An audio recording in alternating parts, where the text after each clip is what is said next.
Item ಯಾವುದೇ ಇರಲಿ try ಮಾಡಿ ಆಚಿ ಚಿಕನ್ ಮಸಾಲಾ. ಎಲ್ಲ ಪ್ರೆಸ್ ಮೀಟ್ಗೂ ನೀವು ಸಪೋರ್ಟ್ ಮಾಡಿದ್ರಿ, ಈ ಸಿನಿಮಾಗೂ ಈ ಟೀಸರ್ ಈವೆಂಟ್ಗೂ ನೀವು ಸಪೋರ್ಟ್ ಮಾಡಿ ಅಂತ ಕೇಳ್ಕೊತಾ ಇದ್ದೀನಿ ಅಷ್ಟೇ. ನನ್ನ ಸಿನಿಮಾ ಮೇಕಿಂಗು, ಸಿನಿಮಾ ಹಂಗೆ ಮಾಡಿದ್ದೀವಿ ಹಿಂಗೆ ಮಾಡಿದ್ದೀವಿ ಅಂತ ನಾನು ಏನು ಹೇಳಲ್ಲ. ಸಿನಿಮಾ ನೀವು ನೋಡ್ಬಿಟ್ಟು ಹೇಳಿ, ಆ ಟೀಸರ್ ಏನು ಅನ್ನಿಸ್ತು ಅಂತ ನೀವು ಶೇರ್ ಮಾಡ್ಕೊಳ್ಳಿ ಅಷ್ಟೇ. Thank you. ನನ್ನ ಪಾತ್ರ ಬಾಸ್ ಸಿನಿಮಾದಲ್ಲಿ ಒಂದು ಸಮಾಜಕ್ಕೆ ಬೇಕಾದಂಥ ವ್ಯಕ್ತಿ ಆಗಿರ್ತಾನೆ. ಆ ವ್ಯಕ್ತಿ ಅವನ ಲೈಫಲ್ಲಿ ಏನು ನಡೀತಾ ಇರುತ್ತೆ ಅನ್ನೋದು ಸಿನಿಮಾ ಒಂದು ಕತೆ, ಮತ್ತು ನಾನು ಆ ಪಾತ್ರಧಾರಿ. ಮಿಕ್ಕಿದೆಲ್ಲ ಡೈರೆಕ್ಟರ್ ಹೇಳ್ತಾರೆ. ನನ್ನ ಕ್ಯಾರೆಕ್ಟರ್ ಬಗ್ಗೆ ನಾನು ಸಣ್ಣದಾಗಿ ಇಂಟ್ರೊಡಕ್ಷನ್ ಕೊಟ್ಟೆ ಸಾಕು. ನಾನು ಕೇರಳಲ್ಲಿ ಮಲಯಾಳಂ ಮೂವೀಸ್ ಮಾಡಿದ್ದಾರೆ. 2-3 movies I have acted. And first of all I have to thank director sir for giving me opportunity to be part of this good movie. ನಮ್ಮ ಕ್ಯಾರೆಕ್ಟರ್ ಬಂದು ACP Harish, honest police officer, ಆ character ಮಾಡ್ತಾರೆ. ನಮ್ಮ character ಬಗ್ಗೆ ಜಾಸ್ತಿ ಹೇಳ್ತಕ್ಕಾಗಲ್ಲ, ಡೈರೆಕ್ಟ್ರೇ ಹೇಳ್ತೀನಿ ಅಷ್ಟೇ. Thank you. ನಮಸ್ಕಾರ, ನಾನು ವೀರೇನ್ ಕೇಶವ್ ಅಂತ. ಇಲ್ಲಿ ಬಂದಿರೋಂಥ ಎಲ್ಲ ಮೀಡಿಯಾ ಫ್ರೆಂಡ್ಸ್ಗೆ ಥ್ಯಾಂಕ್ಸ್ ಹೇಳೋಕ್ಕೆ ಇಷ್ಟಪಡ್ತೀನಿ. ಸಿನಿಮಾ ಟೀಸರ್ ನೋಡಿದ್ಮೇಲೆ ನನಗೆ ತುಂಬ ಖುಷಿ ಆಗೋಯ್ತು. ತುಂಬ ಚೆನ್ನಾಗಿ ಮಾಡಿದ್ದಾರೆ. ಈ ಸಿನಿಮಾ ಟೀಸರ್ ಮಾಡಬೇಕಾದ್ರೆ, ಶೂಟಿಂಗ್ ನಡಿಬೇಕಾದ್ರೆ ಮಿಡ್ನೈಟ್ 2 ಗಂಟೆ 3 ಗಂಟೆವರೆಗೂ ಎಲ್ಲ ಶೂಟ್ ಮಾಡಿದ್ದೀವಿ. ಈ ಪಾತ್ರಕ್ಕೆ ಜೀವ ತುಂಬಕ್ಕೆ ನಾನು ಎಷ್ಟಾಗುತ್ತೆ ಅಷ್ಟು ಮಾಡಿದ್ದೀನಿ. ಇದರಲ್ಲಿ ನನ್ನ ಪಾತ್ರ ಒಂದು ಬಿಸ್ನೆಸ್ ಮ್ಯಾನು. ಅದರಲ್ಲಿ ಏನೋ ಸುತ್ತ ಒಂದು ಇದು ಘಟನೆಗಳು ನಡೀತಾ, ಅದಕ್ಕೆಲ್ಲ ಕನೆಕ್ಟೆಡ್ ಇರುತ್ತೆ. ಈ ಪಾತ್ರ ಕೊಟ್ಟಿದ್ದಕ್ಕೆ ಡೈರೆಕ್ಟರ್ ಸರ್ ಲವ ಸರ್ಗೆ ಹಾಗೂ ತನುಷ್ ಅವ್ರಿಗೆ ಥ್ಯಾಂಕ್ಸ್ ಹೇಳೋಕ್ಕೆ ಇಷ್ಟಪಡ್ತೀನಿ. ಎಲ್ಲರಿಗೂ ನಮಸ್ಕಾರ. ನಾನು ಭೀಷ್ಮರಾಮಯ್ಯ ಅಂತ ಹೇಳಿ ರಂಗಭೂಮಿ ಹಾಗೂ ಸಿನಿಮಾ ಕಲಾವಿದ. ಇದುವರೆಗೂ ಒಂದು 40 ಸಿನಿಮಾಗಳು ಮಾಡಿದ್ದೀನಿ. ಇದರಲ್ಲಿ ನಮ್ಮದು ಮತ್ತು ನಿರ್ದೇಶಕರ ಜೊತೆಯಲ್ಲಿ ಇದು 3ನೇ ಸಿನಿಮಾ. ಹಾಗೆ ನಾಯಕ ನಟರಾದಂಥ ತನುಷ್ ಅವ್ರ ಜೊತೆಯಲ್ಲೂ 3ನೇ ಸಿನಿಮಾ ಇದು. ಒಂಥರ ಖುಷಿ ಆಗುತ್ತೆ ಅವ್ರ ಜೊತೆಯಲ್ಲಿ ಕೆಲಸ ಮಾಡ್ತಾ ಒಂದು ಕುಟುಂಬದವರೇ ಆಗಿದ್ದೀವಿ. ಈ ಒಂದು ಟೀಸರ್ ನೋಡಿದ್ಮೇಲೆ ಭಾಳ ಖುಷಿ ಆಯಿತು. ಹಾಗೆ ಡಬ್ಬಿಂಗ್ ಟೈಮಲ್ಲಿ ಕೆಲವೊಂದು ಸೀನ್ಸ್ಗಳನ್ನ ನೋಡಿದಾಗ ತುಂಬ ಖುಷಿ ಆಯಿತು. ತುಂಬ ಚೆನ್ನಾಗಿ ಮೇಕಿಂಗ್ ಬಂದಿದೆ ಅಂತ ಅನಿಸ್ತಾ ಇತ್ತು. ಒಟ್ಟಾರೆಯಾಗಿ ಒಂದು ಒಳ್ಳೆ ಪ್ರಯತ್ನ ಮಾಡಿದ್ದೀವಿ. ನನ್ನ ಕ್ಯಾರೆಕ್ಟರ್ ಬಗ್ಗೆ ಹೇಳಬೇಕಂದ್ರೆ, ಒಂದು ಗೋಡನಲ್ಲಿ ಒಂದು ಇನ್ಚಾರ್ಜ್ ಆಗಿರ್ತೀನಿ. ಆಕಸ್ಮಿಕವಾಗಿ ಒಂದು ಕ್ರೈಮಲ್ಲಿ ಇನ್ವಾಲ್ವ್ ಆಗಬೇಕಾಗತ್ತೆ. ಅದು ಯಾವ ರೀತಿ ತಿರುವುಗಳನ್ನು ಪಡ್ಕೊಳ್ಳುತ್ತೆ ಅನ್ನೋದು ಓವರಾಲ್ ನನ್ನ ಒಂದು ಪಾತ್ರದ ಬಗ್ಗೆ ಹೇಳಬೇಕಂದ್ರೆ. ಸೊ ಒಂದು ಒಳ್ಳೆ ಅವಕಾಶ ಮಾಡಿಕೊಟ್ಟಿದ್ದಾರೆ. ಹಾಗಾಗಿ ಇಡೀ ಚಿತ್ರತಂಡಕ್ಕೆ ಹಾಗೂ ನಿರ್ದೇಶಕರಿಗೆ ಹಾಗೂ ನಾಯಕ ನಟರಿಗೆ ಹಾಗೂ ನನ್ನ ಈ ಒಂದು ಪಾತ್ರವನ್ನು ವಿಭಿನ್ನವಾಗಿ ತೋರಿಸೋದಕ್ಕೆ ಸಪೋರ್ಟ್ ಮಾಡಿದಂತಹ ಹಾಗೂ ನನ್ನ ಕಲಾವಿದರಾದಂಥ ಎಲ್ರಿಗೂ ನಾನು ಥ್ಯಾಂಕ್ಸ್ ಹೇಳಕ್ಕೆ ಬರ್ತೀನಿ. ಹಾಗೆ ಮೀಡಿಯಾದವ್ರಿಗೂ ಥ್ಯಾಂಕ್ಸ್, ಪತ್ರಿಕಾ ಮಾಧ್ಯಮದವ್ರಿಗೂ ಥ್ಯಾಂಕ್ಸ್ ಅಂತ ಹೇಳ್ತೀನಿ. ನಮಸ್ಕಾರ. ಸರ್ ಹೇಳಿ ಸರ್. ಈ ಪ್ರಕರಣದ ಬಗ್ಗೆ ಹೇಳಿದ್ರೆ ಸರ್, ದರ್ಶನ್ ಅವರ ಏನು ಇದು ನಡೀತಾ ಇದೆ ಅದರ ಸಂಬಂಧಪಟ್ಟಂಥ ಸಿನಿಮಾನ ಸರ್, ನಾನು ಇವತ್ತು ಫಸ್ಟ್ ಲುಕ್ ಟೀಸರ್ ಲಾಂಚ್ ಮಾಡಿದ್ದೇವೆ. ಸೊ ಇದರಲ್ಲಿ ಹೇಳ್ದಂಗೆ ನಾವು ಬೇಸ್ಡ್ ಆನ್ ಟ್ರೂ ಇವೆಂಟ್ಸ್, ಅಂದರೆ ಸಮಾಜದಲ್ಲಿ ನಡೆಯುತ್ತಿರುವಂತಹ ಅನೇಕ ಘಟನೆಗಳನ್ನ ತಗೊಂಡು ಈ ಒಂದು ಸಿನಿಮಾನ ಮಾಡಿದ್ದೀವಿ ಸರ್. ಅಲ್ಲಲ್ಲ ಖಂಡಿತ ಮೇಡಮ್, ಮುಂದಿನ ದಿನಗಳಲ್ಲಿ ಟ್ರೈಲರ್ ಲಾಂಚ್ ಇದೆ. ಅವತ್ತು ಖಂಡಿತವಾಗ್ಲೂ ಸಂಕ್ಷಿಪ್ತವಾಗಿ ನಾವು ತಮಗೆ ಎಲ್ಲ ಮಾಹಿತಿಗಳನ್ನು ಕೊಡ್ತೀವಿ ಸರ್.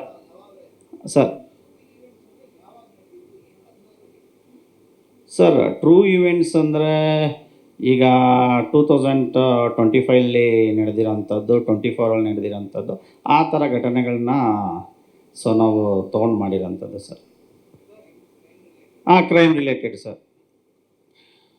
ಲವ ಸರ್, ಇಲ್ಲಿ ಸರ್ ಲವ ಸರ್, ನೀವು ಹಿಂದೆನೂ ನಿಮ್ಮ ಕೆರಿಯರ್ ನೋಡಿದೀವಿ ನಾವು. ನೀವು ಆಯ್ಕೆ ಮಾಡ್ಕೊಳ್ಳೋ ಕಥಾವಸ್ತುಗಳು, ಶೀರ್ಷಿಕೆಗಳು ಎಲ್ಲ ಈಗೇನು ಸಮಾಜದಲ್ಲಿ ಘಟಿಸ್ತಾ ಇದೆ ಅದಕ್ಕೆಲ್ಲೋ ರೆಲೆವೆಂಟ್ ಆಗಿದೆ ಅಂತ ಅನ್ಸುತ್ತೆ ಮೇಲ್ನೋಟಕ್ಕೆ.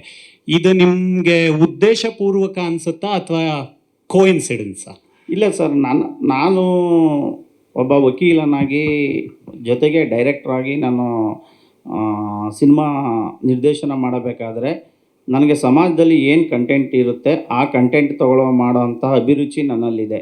ಸೊ ಅದನ್ನು ಇಟ್ಕೊಂಡು ನಾನು ಸಿನಿಮಾ ಮಾಡೋಕ್ಕೆ ಪ್ರಯತ್ನ ಪಡ್ತಾಯಿದ್ದೀನಿ ಸರ್. ಸೊ ಮುಂದಕ್ಕೂ ನಾನು ಕೂಡ ಕೆಲವು ಟ್ರೂ ಇವೆಂಟ್ಸ್ ಇಟ್ಕೊಂಡೆ ಸಿನಿಮಾ ಮಾಡ್ತೀನಿ ಸರ್. ಸರ್ ರಮೇಶ್ ಇಲ್ಲಿ ಸರ್, ಸಮಾಜದಲ್ಲಿ ಈ ಥರ ಘಟನೆಗಳು ನಡೆದಿರುತ್ತೆ. ಒಂದು ಸೆಲೆಬ್ರಿಟಿ ಜೀವನದಲ್ಲಿ ಒಂದು ಆಕಸ್ಮಿಕವಾಗಿ ಯಾವುದಾದರೂ ಒಂದು ಘಟನೆ ನಡೆದಾಗ ಕೆಲವರು ಆಯಾ ಒಬ್ಬ ವ್ಯಕ್ತಿ ಆಯಾ ದೃಷ್ಟಿಕೋನದಲ್ಲಿ ನೋಡ್ತಾರೆ. ಸೊ ನಾವು ಈ ಸಿನಿಮಾದಲ್ಲಿ ಕೆಲವೊಂದು ಅಂಶಗಳನ್ನು ನಮ್ಮ ಕತೆಗೆ ಸಾರಾಂಶಕ್ಕೆ ಏನು ಬೇಕೋ ಅದನ್ನು ಕೆಲವು ಆಡಿಯನ್ಸ್ಗೆ ಗೊತ್ತಿಲ್ಲದಲ್ಲೇ ಇರೋ ವಿಷಯಗಳನ್ನು ಈ ಸಿನಿಮಾದಲ್ಲಿ ಹೇಳಕ್ಕೆ ಹೊರಟಿದ್ದೀವಿ ಸರ್. ಇಲ್ಲ ಖಂಡಿತವಾಗ್ಲೂ ಇಲ್ಲ. ಸೊ ತಮಗೆ ನಾನು ಟ್ರೈಲರ್ ತೋರಿಸಿದಾಗ ತಮಗೆ ಸ್ಪಷ್ಟವಾಗಿ ಗೊತ್ತಾಗುತ್ತೆ ಸರ್. ರಿಯಾಲಿಟಿ ಇಲ್ಲಿ ಒಬ್ಬೊಬ್ಬ ವ್ಯಕ್ತಿಯ ಅಭಿರುಚಿ ಮತ್ತು ಒಬ್ಬೊಬ್ಬ ವ್ಯಕ್ತಿಯ ಕಾಲ್ಪನಿಕ ಬೇರೆ ಬೇರೆ ರೀತಿ ಇರುತ್ತೆ. ನಾನು ಮಾಡಿರೋದು ಒಂದು ಬೇಸ್ಡ್ ಆನ್ ಟ್ರೂ ಇವೆಂಟ್ಸ್ ಮೇಲೆ ಮಾಡಿದ್ದೇನೆ. ಇಲ್ಲಿ ಸರ್ ಅಲ್ಲ ತಾವು ದಯವಿಟ್ಟು ಸಿನಿಮಾದಲ್ಲಿ ನೋಡಿದಾಗ ತಮಗೆ ಸಂಕ್ಷಿಪ್ತವಾಗಿ ಗೊತ್ತಾಗುತ್ತೆ ಆ ಘಟನೆಗೆ ಸಂಬಂಧಪಟ್ಟಿದೆಯಾ ಅಥವಾ ಇದು ಬೇರೆ ಕಥೆನಾ ಅನ್ನೋದನ್ನು. ನಾವು ಒಂದು ಫಸ್ಟ್ ಲುಕ್ಕಲ್ಲೇ ಹೇಳಿ ತಾವು ದಯವಿಟ್ಟು ಏನು ಡಿಸೈಡ್ ಮಾಡಬೇಡಿ ಅಂತ ನಾನು ರಿಕ್ವೆಸ್ಟ್ ಮಾಡ್ಕೋತೀನಿ ಸರ್. ಸರ್ ನಾನು ಈ ಸಿನಿಮಾ ಮಾಡಬೇಕಾದರೆ ಸೊ ಯಾವುದೇ ಒಂದು ಟ್ರಯಲ್ ನಡಿಬೇಕಾದ್ರೆ ಮಾಡಿದ್ರೆ ಅದು ಅಫೆನ್ಸ್ ಇದೆ. ಸೊ ಜೊತೆಗೆ ಯಾವ ಒಬ್ಬ ವ್ಯಕ್ತಿಯ ಫೇವರ್ ಆಗಿ ಒಂದು ಏನು ಜಡ್ಜ್ಮೆಂಟು ಕೊಡ್ತಾ ಇಲ್ಲ, ಏನು ಕೊಡ್ತಾ ಇಲ್ಲ. ನಾವು based on only true events ಇಟ್ಕೊಂಡು ಸಿನಿಮಾ ಮಾಡಿದ್ದೇವೆ ಸರ್. ಸೆಲೆಬ್ರಿಟಿ ಅಂದರೆ ಎಲ್ಲ ರಂಗದಲ್ಲೂ ಇದ್ದಾರೆ ಸರ್. ಈಗ ನಮ್ಮ ಪತ್ರಿಕೆಯಲ್ಲೂ ಸೆಲೆಬ್ರಿಟೀಸ್ ಇದ್ದಾರೆ, ಕ್ರಿಕೆಟಲ್ಲೂ ಇದ್ದಾರೆ, ಸಿನಿಮಾದಲ್ಲೂ ಇದ್ದಾರೆ, ಪಾಲಿಟಿಕ್ಸಲ್ಲೂ ಇದ್ದಾರೆ. ಸೊ ಎಲ್ಲ ವರ್ಗದಲ್ಲೂ ಇದ್ದಾರೆ ಸರ್. ಖಂಡಿತವಾಗ್ಲಿ ಸರ್, ದಯವಿಟ್ಟು ತಾವು ನನ್ನ ಅಂಬಲ್ ರಿಕ್ವೆಸ್ಟ್ ಏನಂದರೆ ಈ ಫಸ್ಟ್ ಲುಕ್ ಲಾಂಚಲ್ಲೇ ನೋಡಿ ತಾವು ಏನನ್ನು ಡಿಸೈಡ್ ಮಾಡಬೇಡಿ. ಟ್ರೈಲರ್ ಇದೆ, ಇನ್ನು ಸಿನಿಮಾ ಇದೆ ಸರ್. ಅದು ಅಲ್ಲ ಸರ್ ಅದು ಅಲ್ಲ ಅವರು ಸರ್ ಇಲ್ಲಿ ಸರ್ ನಿಮ್ಮ ಬಾಸ್ ಸಿನಿಮಾದಲ್ಲಿ ಸರ್ ಇಲ್ಲಿ ಸರ್ ಲಾಸ್ಟಲ್ಲಿ ಸರ್ ನಿಮ್ಮ ಬಾಸ್ ಸಿನಿಮಾದಲ್ಲಿ ಟ್ರೂ ಇವೆಂಟ್ ಇಟ್ಕೊಂಡು ಮಾಡಿದ್ದೀನಿ ಅಂತ ಹೇಳಿದ್ರಲ್ವಾ, ನಿಮ್ಮ ಸಿನಿಮಾದಲ್ಲಿ ದರ್ಶನ್ ಅವರ ಈ ರೇಣುಕಾ ಸ್ವಾಮಿ ಕೊಲೆ ಪ್ರಕರಣ ಸಂಬಂಧಪಟ್ಟಂತ ಸ್ಟೋರಿ ಇದೆಯಾ ಇಲ್ವಾ? ಕ್ಲಾರಿಟಿ ಹೇಳಿ ಅಷ್ಟೇ ಸರ್. ಇದೆಯಾ ಇಲ್ವಾ ಸರ್? ಇದೇ ಇದ್ರೆ ಇಲ್ಲ ಅಲ್ಲ ನಾನು ಕ್ಲಾರಿಫಿಕೇಶನ್ ಕೊಡ್ತೀನಿ ಸರ್. ಇಲ್ಲ ನಾನು ಕ್ಲಾರಿಫಿಕೇಶನ್ ಹೇಳಿ ಸರ್, ಹೇಳಿ. ಇಲ್ಲಿ ನಾವು ಯಾವುದೇ ಒಬ್ಬ ವ್ಯಕ್ತಿಗಳ ಮನಸ್ಸನ್ನು ನೋಯಿಸೋಕ್ಕೆ ಸಿನಿಮಾ ಮಾಡಿಲ್ಲ. ನಮ್ಮ ಸಿನಿಮಾ ಬಂದು ಸಮಾಜದಲ್ಲಿ ನಡೆಯುವಂತಹ ಕೆಲವು ಘಟನೆಗಳನ್ನು ತಗೊಂಡು ಸೊ ನಾವು ಸಿನಿಮಾ ಮಾಡಿದ್ದೇವೆ. ತಮಗೆ ಟ್ರೈಲನ್ನು ಈಗ ಜಸ್ಟ್ ಒಂದು ಬಾಸ್ತು ಒಂದು ಫಸ್ಟ್ ಲುಕ್ ಲಾಂಚ್ ಮಾಡಿದ್ದೇವೆ. ನಂತರ ತಮಗೆ ಟ್ರೈಲರನ್ನು ನಾನು ಲಾಂಚ್ ಮಾಡ್ತೀನಿ ಸದ್ಯದಲ್ಲೇ, ಇನ್ನೊಂದು 15-20 ಡೇಸ್ ಒಳಗಡೆ. ಆವಾಗ ತಮಗೆ ನಿಖರವಾಗಿ ಮತ್ತು ಸ್ಪಷ್ಟವಾಗಿ ಗೊತ್ತಾಗುತ್ತೆ ಸರ್. ಅವಾಗಿರುತ್ತೆ ಅಂತನಾ ಸರ್? ಅಲ್ಲ ಅದು ಇದೆಯಾ ಇಲ್ಲವಾ ಅನ್ನೋದನ್ನು ತಮಗೆ ಸ್ಪಷ್ಟವಾಗಿ ಗೊತ್ತಾಗುತ್ತೆ. ಸರಿ ಇವಾಗ ಒಂದು ವೇಳೆ ಇದೆ ಅಂತ ಇಟ್ಕೊಳ್ಳೋಣ, ನೀವು ಒಂದು ವೇಳೆ ಇದ್ದಿದ್ದು ಸ್ಟೋರಿನ ರೇಣುಕಾ ಸ್ವಾಮಿ ಸಂಬಂಧಪಟ್ಟಿದ್ದನ್ನ ಮಾಡಿದ್ದೇ ಆದರೆ ನೀವು ಪರ್ಮಿಷನ್ ತಗೊಂಡಿದ್ರಾ? ಯಾರನ್ನು ಕೇಳಿದ್ರಾ? ಸರ್ ನಾನು ಎಲ್ಲೂ ಯಾವುದೇ ಒಬ್ಬ ವ್ಯಕ್ತಿಗಳನ್ನ ರಿಯಲ್ ಲೈಫ್ ಸ್ಟೋರಿನ ನಾನು ಮಾಡ್ತಾ ಇಲ್ಲ, ಅದಂತೂ ಸ್ಪಷ್ಟ ಕೊಡ್ತಾ ಇದ್ದೀನಿ. Real incident real life story ಮಾಡಿದಾಗ ಪರ್ಮಿಷನ್ ತಗೋಬೇಕು. ಸಮಾಜದಲ್ಲಿ ಒಬ್ಬ ವ್ಯಕ್ತಿಯ ಕೊಲೆ ಥರ ದಿನ ಇಂಡಿಯಾದಲ್ಲೇ ಆಗಲಿ ವರ್ಲ್ಡಲ್ಲೇ ಆಗಲಿ ನೂರಾರು ಕೊಲೆಗಳು, ಸಾವಿರಾರು ಕೊಲೆಗಳು ನಡೀತವೆ. ಆ ಕೊಲೆಗಳು ಕಾಕತಾಳೀಯವಾಗಿ ನಾವು ಮಾಡಿರೋದ್ರಲ್ಲಿ ಇನ್ಸಿಡೆಂಟಾಗಿ ಮ್ಯಾಚ್ ಆಗ್ಬೋದೋ ಹೊರತು ಇಲ್ಲಿ ನಾವು ಯಾವುದೇ ಒಬ್ಬ ವ್ಯಕ್ತಿನ ಮನನೋಯಿಸೋಕ್ಕೆ ನಾವು ಮಾಡಿಲ್ಲ ಸರ್. ಈಗ ಇನ್ನೊಂದು ವಿಚಾರ ಸರ್, ಈ ಸಿನಿಮಾದಲ್ಲಿ ನಿಮ್ಮ ಸಿನಿಮಾದ ಹೀರೋವನ್ನ ಇನ್ನೋಸೆಂಟ್ ಅಂತ ತೋರಿಸೋ ಕೆಲಸ ಮಾಡ್ತಾ ಇದ್ರೆ ಹೇಗೆ ಅಂತ, ಅದು ಬಾಸ್ ಅನ್ನೋ ಕೆಳಗೆ ಸತ್ಯಮೇವ ಜಯತೆ ಅಂತ ಹಾಕಿದ್ರಿ. ಸೊ ಈ ಸಿನಿಮಾದಲ್ಲಿ ಹೀರೋ ಇನ್ನೋಸೆಂಟಾ, ಅದೇ ಥರ ಪೋರ್ಟ್ರೇ ಮಾಡುವಂಥ ಸಿನಿಮಾನ ಸರ್? ತಮಗೆ ಈಗ ನಾನು ಎಲ್ಲ ಕಥೆನೂ ಬಿಟ್ಕೊಟ್ಬಿಟ್ರೆ ಆಡಿಯನ್ಸ್ಗೆ ಕ್ಯೂರಿಯಾಸಿಟಿ ಬಿಲ್ಟ್ ಆಗೋದಿಲ್ಲ. ಹಾಗಾಗಿ ನಾವು ಕಮರ್ಷಿಯಲ್ ಆಸ್ಪೆಕ್ಟಲ್ಲೊಂದೂ ನೋಡಿಕೊಂಡಾಗ ಸೊ ಸಿನಿಮಾ ತಾವುಗಳು ನೋಡಿ ತಮಗೂ ಶೋಸ್ ಆಗ್ತೀವಿ, ಆವಾಗ ಗೊತ್ತಾಗುತ್ತೆ ಸರ್. ಇಲ್ಲ ಮೇಡಮ್, ನನ್ನ ಕ್ಲಾರಿಫಿಕೇಷನ್ ಕೊಡ್ತೀನಿ ತಾವು ಕೇಳೋ ಕ್ವಶನ್ಗೆ. ಇನ್ಸಿಡೆಂಟಾಗಿ ತಮಗೆ ಈ ರೀತಿ ಆಗ್ತಾಯಿದೆ. ಯಾವುದೇ ಒಂದು ಕ್ರೈಮ್ ಥ್ರಿಲ್ಲರ್ ತಾವು ನೋಡಿದಾಗ ಮರ್ಡರ್ ಅನ್ನೋದು ಕಾಮನ್ ಆಗಿರುತ್ತೆ ಕ್ರೈಮ್ ಥ್ರಿಲ್ಲರಲ್ಲಿ, ಮೂವಿಯಲ್ಲಿ ನಾನು ಹೇಳ್ತಾ ಇರೋದು. ಆ ಘಟನೆ ಕಾಕತಾಳೀಯವಾಗಿ ಇನ್ಸಿಡೆಂಟಾಗಿ ಮ್ಯಾಚ್ ಆಗ್ತಾಯಿದೆ. ನಾನು ಆಗಲೇ ಹಿಂದೆ ಸರ್ ಒಬ್ಬರು ಕ್ವಶನ್ ಮಾಡಿದಾಗ ಸೊ ನಾನು ಕ್ಲಿಯರಾಗಿ ಹೇಳಿದ್ದೀನಿ, ಯಾವುದೇ ಕಾರಣಕ್ಕೂ ನಾನು ರಿಯಲ್ ಸ್ಟೋರಿ ಮಾಡಿಲ್ಲ. ಲವ ಸರ್, ಇಲ್ಲಿ ಟೈಟಲ್ ವಿಚಾರಕ್ಕೆ ಬರ್ತೀನಿ. ಈ ಆಲ್ರೆಡಿ ಬಾಸ್ ಅನ್ನೋದು repetitive title. Already tiger Prabhakar sir ಮಾಡಿದ್ದಾರೆ, ದರ್ಶನ್ ಸರ್ ಮಾಡಿದ್ದಾರೆ. ಇದು ಅಟೆನ್ಷನ್ ಗ್ರ್ಯಾಬ್ ಮಾಡೋದಕ್ಕೋಸ್ಕರ ಇಟ್ಟಿರೋದು ಅಂತ ಅನ್ನಿಸ್ತಾ ಇದೆ ಟೈಟಲ್. ಸರ್, ಈಗ ನಾವು ಕಮರ್ಷಿಯಲ್ ಆಸ್ಪೆಕ್ಟಲ್ಲಿ ಇಡಬೇಕಾದ್ರೆ ಒಳ್ಳೆ ಟೈಟ್ಲ್ ಇಡಬೇಕು. ನಮ್ಮ ಕತೆಗೆ ಮತ್ತು ಹೀರೋಗೆ ಸೂಟ್ ಆಗೋಂಥ ಒಂದು ಟೈಟ್ಲ್ ಬೇಕಾಗಿತ್ತು. ಹಾಗಾಗಿ ಬಾಸ್ ಅಂತ ಇಟ್ಟಿದ್ದೇವೆ ಸರ್. ಥ್ರಿಲ್ಲರ್ ಮಂಜು ಸಾರು ಮಾಡಿರ್ಬೋದು, ಯೂಟ್ಯೂಬಲ್ಲಿ ಬಾಸ್ ಅನ್ನೋದನ್ನು ನೋಡಿರೋಂಗೆ ಜ್ಞಾಪಕ ಇದೆ ಸರ್. ಅದು ಟೈಟ್ಲಿಗೆ ಅವ್ರು ಹೇಳ್ದಂಗೆ ಬಾಸ್ ಅಂತ ಇದೆ, ಅಲ್ಲಿ ನೋಡಿದ್ರೆ ಅವ್ರದ್ದು ಪೇಂಟ್ ಕೂಡ ದರ್ಶನ್ ಅವ್ರ ಸಿಮಿಲಾರಿಟಿ ಇದೆ, ಹಿಂದೆಗಡೆ ಜೈಲ್ ಇಟ್ಟಿದ್ದೀರಾ ಇದೆ ಅಂತ ಒಪ್ಕೊಂಬಿಡಿ ಸರ್. ಸುಮ್ಮನೆ ಯಾಕೆ ಟೈಲರ್ಗೂ ಲ್ಯಾಗ್ ಮಾಡ್ಕೊಂಡು ಆಮೇಲೆ ಏನೋ ಸರ್ಪ್ರೈಸ್ ಥರ, ಯಾಕೆ ನಮಗೆಲ್ಲ ಗೊತ್ತಿರೋ ವಿಚಾರನೇ ಅದು. ನೀವು ಅದನ್ನು ಸಿನಿಮ್ಯಾಟಿಕಾಗಿ ತೋರಿಸಿದ್ರೆ ಓಕೆ, ನೋ ಪ್ರಾಬ್ಲಮ್. ಇಲ್ಲ ಸರ್, ಈಗ ತಮಗೆ ಸಿನಿಮಾ ನೋಡಿದಾಗ ಸ್ಪಷ್ಟವಾಗಿ ಗೊತ್ತಾಗುತ್ತೆ. ಇಲ್ಲ, ನಾನು ಪ್ರೇರಣೆ ಅಂದರೆ ಸರ್, ಸಮಾಜದಲ್ಲಿ ಆ ಥರ ಘಟನೆಗಳು ದಿನನಿತ್ಯ ನಡೆಯುತ್ತೆ ಸರ್. ಸೊ ಆ ಥರ ಇವೆಂಟ್ಗಳಲ್ಲಿ ಅದು ಒಂದಾಗಿರುತ್ತಲ್ವ ಸರ್ ನಿಮ್ಮ ಸಿನಿಮಾದಲ್ಲಿ? ಸರ್, ಅಲ್ಲಿ ತಮಗೆ ಸಿನಿಮಾ ನೋಡಿದಾಗ ಸರ್ ಸ್ಪಷ್ಟವಾಗಿ ಎಲ್ಲ ಗೊತ್ತಾಗುತ್ತೆ ಸರ್. ಆ ಘಟನೆಗೆ ಈ ಸಿನಿಮಾ ಸಂಬಂಧಪಟ್ಟಿದ್ಯಾ ಇಲ್ವಾ ಅನ್ನೋದನ್ನು ಸರ್ ಸಿನಿಮಾ ನೋಡಿ. ಈಗ ನಾನು ಸಿನಿಮಾ ಫುಲ್ಲು ಸ್ಕ್ರೀನ್ ಪ್ಲೇ ಕತೆ ಹೇಳ್ಬಿಟ್ರೆ ಆಡಿಯನ್ಸ್ಗೆ ಒಂದು ಕ್ಯೂರಿಯಾಸಿಟಿ ಬಿಲ್ಡ್ ಆಗೋದಿಲ್ಲ.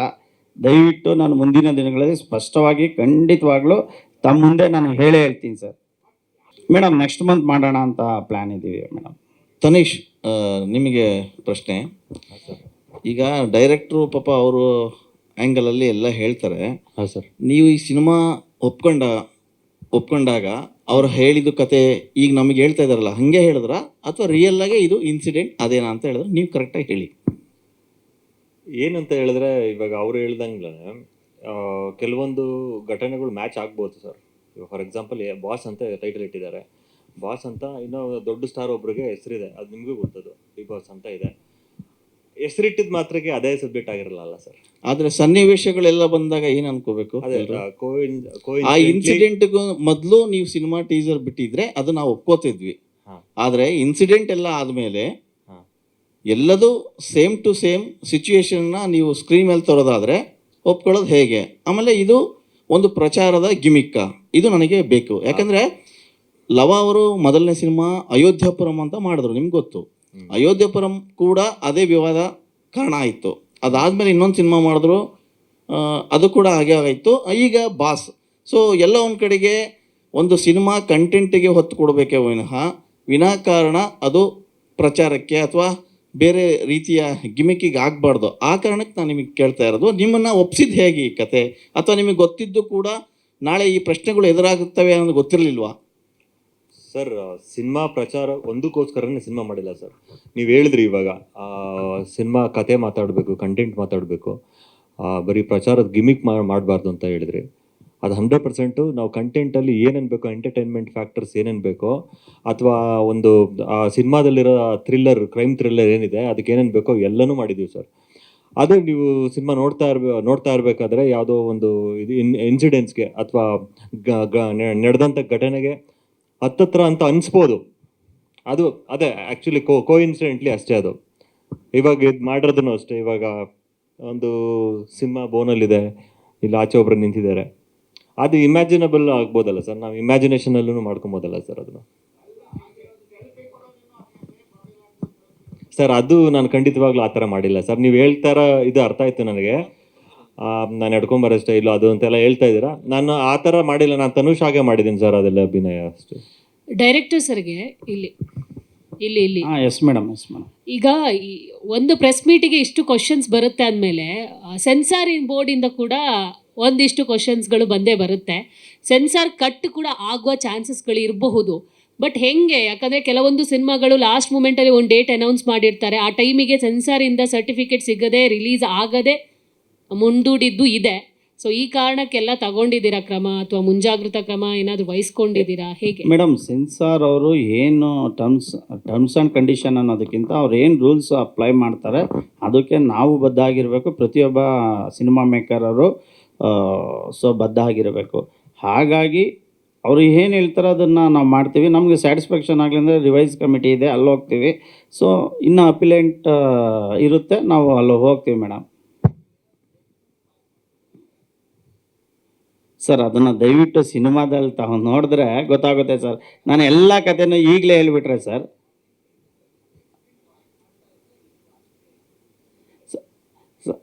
ಖಂಡಿತವಾಗ್ಲೂ ನಾವೊಂದು ಘಟನೆಯನ್ನು ನನ್ನ ದೃಷ್ಟಿಕೋನದಲ್ಲಿ ಹೀಗಾಗಿತ್ತು ಅನ್ನೋದನ್ನು ನಾನು ಹೇಳ್ತಾ ಇದ್ದೇನೆ. ಇಲ್ಲಿ ಯಾವುದೇ ನಿರ್ಣಯ, ಯಾವುದೇ ಒಬ್ಬ ವ್ಯಕ್ತಿಗಳ ಪರವಾಗಿ ಪರ ವಿರೋಧ ನಿರ್ಣಯಗಳನ್ನ ನಾವು ಈ ಸಿನಿಮಾದಲ್ಲಿ ಕೊಡ್ತಾ ಇಲ್ಲ ಸರ್.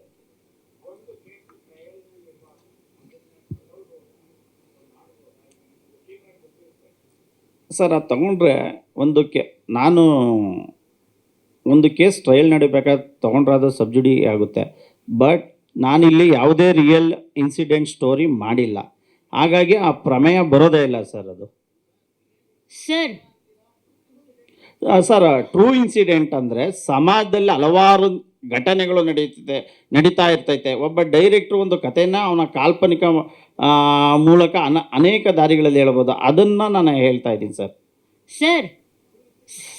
ರಿಯಲ್ ಸ್ಟೋರಿಗೂ ಟ್ರೂ ಇವೆಂಟ್ಸಿಗೂ ನನಗೆ ತಿಳಿದಿರೋ ಪ್ರಕಾರ ಇಲ್ಲ ವ್ಯತ್ಯಾಸ ಇದೆ ಸರ್. ಸರ್ ಈಗ ಇದನ್ನ ಎಲ್ರು ಹೇಳೋ ಪ್ರಕಾರ ದರ್ಶನ್ ಸರ್ದು ಸ್ಟೋರಿ ಇಟ್ಕೊಂಡು ಮಾಡಿದೀರಾ ಅಂತ ಹೇಳ್ತಿದ್ದಾರೆ, ಓಕೆನಾ? ಸೊ ಸದ್ಯಕ್ಕೆ ಟ್ರಯಲ್ಸ್ ನಡೀತಾ ಇದೆ. ಸೊ ನಿಮ್ಮ ಸಿನಿಮಾ ರಿಲೀಸ್ ಯಾವಾಗೋ ಗೊತ್ತಿಲ್ಲ. ಈ ಟ್ರಯಲ್ಸ್ ಎಲ್ಲ ನಡೆದು ಸತ್ಯಮೇವ ಜಯತೆ ಅಂತ ಬೇರೆ ಕೆಳಗಡೆ ಹಾಕಿದ್ದೀರಾ. ಏನು ಸತ್ಯ ಆಚೆ ಬರುತ್ತೋ ಅದ್ರ ಮೇಲೆ ನಿಮ್ಮ ಸಿನಿಮಾ ಕ್ಲೈಮ್ಯಾಕ್ಸ್ ಇರುತ್ತಾ, ಅದರ್ವೈಸ್ ನೀವೇ ಒಂದು ಕ್ಲೈಮ್ಯಾಕ್ಸ್ ಕೊಡ್ತಾ ಇದ್ದೀರಾ, ಹೇಗೆ ಏನು ಅಂತ? ಮೇಡಮ್, ನಾನು ಈಗಲೂ ಹೇಳ್ತೀನಿ, ದಯವಿಟ್ಟು ನೀವು ಆ ಘಟನೆಗೆ ನೀವು ಲಿಂಕ್ ಮಾಡಬೇಡಿ. ಇದು ನನ್ನ ಕೆಲವು ಸಮಾಜದಲ್ಲಿ ಸೊಸೈಟಿಯಲ್ಲಿ ನಡೆಯುವಂಥ ಘಟನೆಗಳನ್ನ ತಗೊಂಡು ಮಾಡಿರೋಂಥ ಸಿನಿಮಾ. ನೀವು ದಯವಿಟ್ಟು ದರ್ಶನ್ ಸರ್ ಕೇಸ್ಗೆ ಇದಕ್ಕೆ ದಯವಿಟ್ಟು ಲಿಂಕ್ ಮಾಡಬೇಡಿ ಅಂತ ನಾನು ಕೇಳ್ಕೊಳ್ತೇನೆ.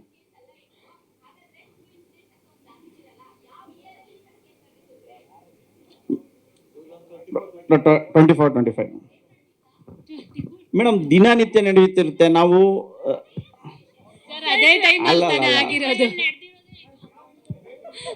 ಬೇರೆ ವಿಚಾರದಲ್ಲಿ ಸರ್ ಏನು ಸರ್? ಎಸ್ ಸರ್ 24-25 ಅಲ್ಲಿ ನಡೆದಿರೋದೇ ಇದು.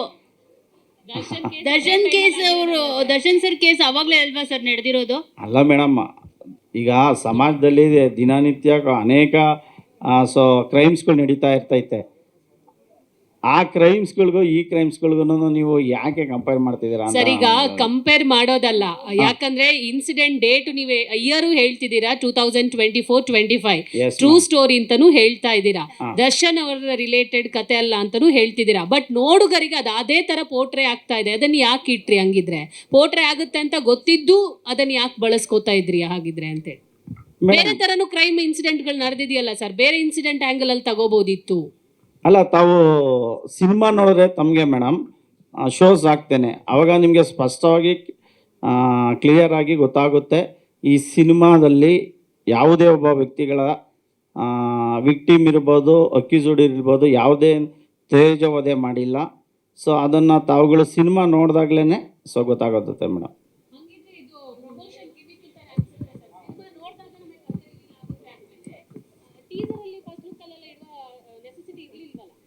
ಮೇಡಮ್ ಪ್ರಮೋಷನ್ನು ಒಂದು ಸೆಕೆಂಡ್ ಮೇಡಮ್.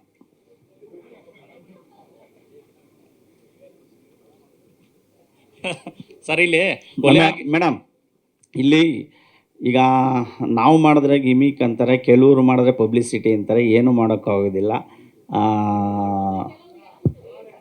ಸರ್. ಏನು ಸರ್?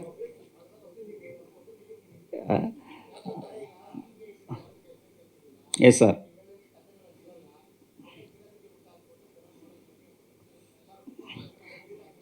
ಅಲ್ಲ, ಕೆಲವು ಸಲ ಸರ್ ಅದು ನಿಜ ಇರ್ಬೋದು ಸರ್. ಒಬ್ಬ ಮೇಕರಾಗಿ ಅದನ್ನು ಒಪ್ಕೊತೀವಿ, ಖಂಡಿತವಾಗ್ಲೂ ಒಪ್ಕೊತೀನಿ ಸರ್. ಅದನ್ನು ನಾನು ಇಲ್ಲ ಅಂತ ಹೇಳಲ್ಲ.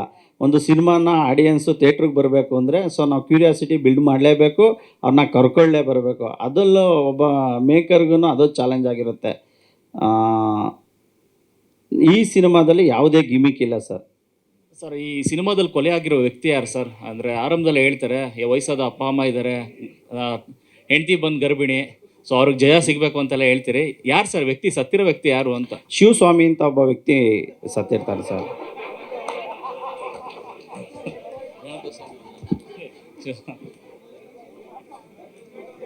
ಓಕೆ, ಹೇಳಿ ಸರ್. ಯಾವ ಊರ ಕಡೆಯವರು ಸರ್? ಏನು ಸರ್? ಯಾವ ಊರ ಕಡೆಯವರು?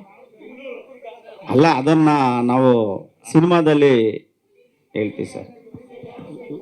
ಸರ್ ಸ್ಟೋರಿ ಎಲ್ಲಿಂದ ಎಲ್ಲಿವರೆಗೂ ನಡೆಯುತ್ತೆ? ಚಿತ್ರದುರ್ಗದಿಂದ ಬೆಂಗಳೂರುವರೆಗೂನಾ ಹೇಗೆ ಅಂತ? ನೀವು ಸರ್, ನೀವು ತಿಳ್ಕೊಂಡಿರಂಗೆ ನಿಮ್ಮ ಸಿನಿಮಾದಲ್ಲಿ ಈಗ ನೀವು ಸಿನಿಮಾ ನೋಡಿದಾಗ ಕೆಲವು ಘಟನೆಗಳು ತಾವು ಎಲ್ಲೋ ನೋಡಿದ್ದೀನಿ ಅನ್ಬಹುದು, ಆದರೆ ತಮಗೆ ಕೆಲವು ಘಟನೆಗಳು ಗೊತ್ತಿಲ್ಲದಲ್ಲವನ್ನು ಕೂಡ ಈ ಸಿನಿಮಾದಲ್ಲಿ ನಾವು ಹೇಳಿದ್ದೀವಿ. ಆದರೆ ಕೆಲವ್ರಿಗೆ ಗೊತ್ತಿರಬಹುದು. Sir, yes sir. ನೀವು ಒಬ್ಬ ನಾರ್ಮಲ್ ರೈಟರ್ ಆಗಿ ಡೈರೆಕ್ಟರ್ ಆಗಿ ಸಿನಿಮಾ ಮಾಡಿದ್ರೆ ಬಹುಶಃ ಇಷ್ಟು ಪ್ರಶ್ನೆಗಳು ಬರ್ತಿರ್ಲಿಲ್ಲ. Yes sir. ಒಬ್ಬ ಲಾಯರ್ ಆಗಿ ಸಿನಿಮಾ ಮಾಡಿದ್ರಲ್ಲ. Yes sir. ಈ ಲಾಯರ್ ಅಂತಂದ್ರೆ ಅದೇ ಸಮಸ್ಯೆ ಇರೋದು. ತುಂಬಾ ದಿವಸದಿಂದ ಆ ಘಟನೆ ನಡೆದಾಗಿಂದನೂ ಪ್ರತಿದಿನಾನು ಅಥವಾ ವಾರಕ್ಕೊಂದು ವಿಡಿಯೋ ಬರ್ತಾನೆ ಇರುತ್ತೆ regarding this particular case. Yes sir. ಇಲ್ಲಿ ಡೈರೆಕ್ಟ್ರು ಕಮ್ ಲಾಯರ್ ಆಗಿರೋದ್ರಿಂದ you have to answer very clearly, ಅಂದ್ರೆ ಇದು ಅದೇನಾ ಅಲ್ವಾ ಅಂತ. ಸರ್, ನಮಗೆ ಟ್ರೈಲರ್ ಲಾಂಚ್ ಮಾಡ್ತೀವಿ. ಆ ಸಂದರ್ಭದಲ್ಲಿ ನಾನು ಏನನ್ನು ಮುಚ್ಚಿಡೋಕ್ಕಾಗೋದಿಲ್ಲ, ಎಲ್ಲವನ್ನೂ ನಿಮ್ಮ ಮುಂದೆ ತೆರೆದಿಡಲೇಬೇಕು. ಇಲ್ಲ ಅಂದರೆ ಅದು ಆಡಿಯನ್ಸ್ಗಳಿಗೆ ರೀಚ್ ಆಗೋದಿಲ್ಲ. ಖಂಡಿತವಾಗ್ಲೂ ಕೆಲವು ದಿನಗಳಲ್ಲಿ ನಾನು ಸ್ಪಷ್ಟವಾಗಿ ತಮಗೆ ಹೇಳ್ತೀನಿ ಸರ್. ಇಲ್ಲ ಸರ್, ಇಲ್ಲ ಸರ್, ಇಲ್ಲ ಸರ್. ಮುಂದಿನ ತಿಂಗಳಲ್ಲಿ ಮಾಡಬೇಕು ಅಂತ ಪ್ಲ್ಯಾನ್ ಆಗಿದೆ. ಸೆನ್ಸಾರ್ ಎಲ್ಲ ಫೈನಲ್ ಆದಮೇಲೆ ಅನೌನ್ಸ್ ಮಾಡ್ತೀವಿ ಸರ್.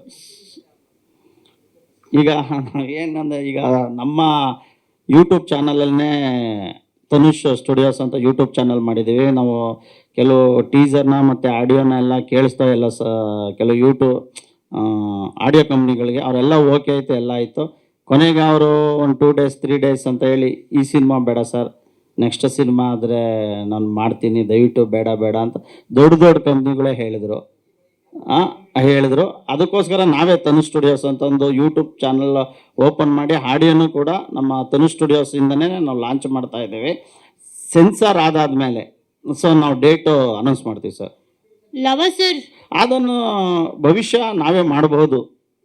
ಸರ್, ಈ ಸಿನಿಮಾದಲ್ಲಿ ಏನಾದರೂ ಪೊಲಿಟಿಕಲ್ ಬ್ಯಾಕ್ ಡ್ರಾಪ್ ಇದೆಯಾ? ಯಾಕಂದರೆ 2004-2005 ನಡೆದಂಥ ಒಂದು ಇನ್ಸಿಡೆಂಟಲ್ಲಿ ಒಂದಷ್ಟು ರಾಜಕಾರಣಿಗಳು ಮತ್ತು ಈ ಚಿತ್ರರಂಗದವರು ಕೂಡ ಇನ್ವಾಲ್ವ್ ಆಗಿದ್ದಾರೆ, ಒಬ್ಬರನ್ನ ಒಳಗಡೆ ಹಾಕೋಕ್ಕೆ ಅಂತ ಹೇಳ್ಬಿಟ್ಟು ಒಂದಷ್ಟು ಸುದ್ದಿಗಳು ಹರಿದಾಡ್ತಾ ಇದೆ.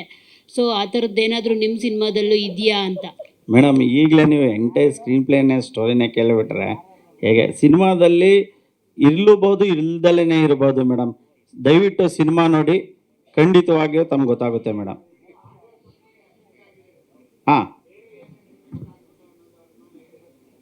ಸರ್, ಅದು ಒಂದು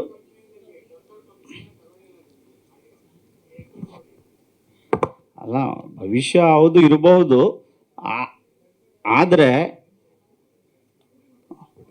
ಸರ್, ಇವಾಗ ನಿಮಗೆಲ್ಲ ಕ್ವಶನ್ ಯಾವ ಥರ ಅರೈಸ್ ಆಗಿದೆಯೋ ಅದೇ ಥರ ಅವ್ರಿಗೂ ಅರೈಸ್ ಆಗಿರ್ಬೋದು. ಅಂದರೆ ನಾವು ಅವ್ರಿಗೆ ಸಿನಿಮಾ ತೋರ್ಸೋಕ್ಕಾಗಲ್ಲ. ನಾವು ಸಿನಿಮಾ ಮಾಡಿದ್ದೀವಿ ಕರೆಕ್ಟು. ಆಡಿಯೋ ಕಂಪ್ನಿ ತೊಗೊಂಡೇ ಇರೋದು ರೀಸನ್ನು ಏನಂತ ಹೇಳಿದ್ರೆ ಬಾಸ್ ಅಂತ ಟೈಟಲ್ ಇರ್ಬೋದು, ಅಥವಾ ಈ ಟೀಸರ್ ನೋಡಿ ಅವರು ಇದಿರ್ಬೋದು, ಅವರು ಮುಂದೆ ಏನಿರುತ್ತೋ ಸಿನಿಮಾದಲ್ಲಿ ಅಂತ ಗೊತ್ತಿಲ್ಲದಿರೋ ಪ್ರಶ್ನೆಗೋಸ್ಕರ ಬೇಡ ಅಂತ ಹೇಳಿರ್ಬೋದು. ನಾನು ರೆಗ್ಯುಲರಾಗಿ ಮಾಡೋಂಥ ಆಡಿಯೋ ಕಂಪ್ನಿಗಳೇ ಬೇಡ, ಮುಂದಿನ ಸಿನಿಮಾ ಮಾಡೋಣ ಜೊತೆಯಲ್ಲಿ ಅಂತ ಹೇಳಿದ್ರು. ಸೊ ಇಲ್ಲ ಸರ್, ಹಿಂಗೆ 2-3 days ನಾನು ವೆಯ್ಟ್ ಮಾಡಿದೆ ಸರ್. ಹಿಂಗೆ ಕನ್ವಿನ್ಸ್ ಮಾಡೋಕ್ಕಾಗತ್ತೆ? ಸಿನಿಮಾ ತೋರ್ಸೋಕ್ಕಾಗತ್ತೆ ಸರ್ ಬಿಫೋರ್ ರಿಲೀಸ್? ಸರ್, ನಾವೆಲ್ಲ ಎಕ್ಸ್ಪ್ಲೈನ್ ಮಾಡಿದ್ವಿ, ಸಿನಿಮಾ ಚೆನ್ನಾಗಾಗುತ್ತೆ ತೊಗೊಳ್ಳಿ, 100% ಸಿನಿಮಾ ತುಂಬ ಚೆನ್ನಾಗಿ ಬಂದಿದೆ. ಯಾಕೆ ಅಂತ ಹೇಳಿದ್ರೆ ನಾವು ಒಂದು ವರ್ಷ ನಾವು ನೋಡಿದಾಗ ಅಲ್ಲಿ ನಾವು ಒಂದು ಸರ್ಟೆನ್ ಆಡಿಯನ್ಸ್ನ ನಾವು ಇಟ್ಕೊಂಡು ನೋಡಿದಾಗ ಒಂದು 2-3 ಜನ ಲೇಡೀಸು ಇದ್ರು, ಮುಂದೆ ಸೀಟಲ್ಲಿ ಕೂತ್ಕೊಂಡು ಅಳ್ತಾ ಇದ್ರು ಲಾಸ್ಟಲ್ಲಿ ಕ್ಲೈಮ್ಯಾಕ್ಸಲ್ಲೆಲ್ಲ. ಅದು ಅವರ ರಿಯಾಕ್ಷನ್ ಆಗಿತ್ತು. ಆ ಥರ 2 ಸಾಂಗ್ ಇದೆ ಸರ್, 2 ಸಾಂಗ್ ಇದೆ.